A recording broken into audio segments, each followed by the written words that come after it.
Past continuous tense অতীতৰ কোনো এটা সময়ত কোনো কাম চলি থকা বুজাবলৈ past continuous tense ইউজ কৰা হয়। এই টেন্স লিখাৰ নিয়ম হৈছে মেইন ভাৰ্বৰ লগত ing যুক্ত হ'ব, তাৰ আগত টু বি ভাৰ্ব was অথবা were ইউজ হ'ব। Iৰ লগত was, first person I was singular, we সেইকাৰণে plural হৈছে were হ'ব। You were, he was, she was, it was এইবোৰ third person singular সেইকাৰণে was হয়। third person singular লগত was ইউজ হয়। they plural আছে তাৰ লগত were ইউজ হ'ব। example মই তেওঁক লগ পাওঁতে তেওঁ এখন কিতাপ পঢ়ি আছিল।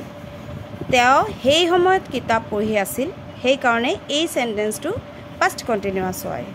তো he was মেইন ভাৰ্ব পঢ়ি আছিল, readৰ লগত ing ইউজ হ'ব। he was reading a book when I met him মই তেওঁক লগ পাওঁতে সেইটো simple past tense হ'ব meet him when I meet him। আমি ঘৰ পাওঁতে মা ভাত ৰান্ধি আছিল। মা ভাত ৰান্ধি আছিল তেতিয়া ৰান্ধি আছিল সেইটো past continuous mother was cooking meal when we arrived home। গোটেই ৰাতিপুৱা বৰষুণ দি আছিল, তাৰমানে গোটেই ৰাতিটো বৰষুণ হৈ আছিলে, এতিয়া হোৱা নাই সেইকাৰণে past continuous।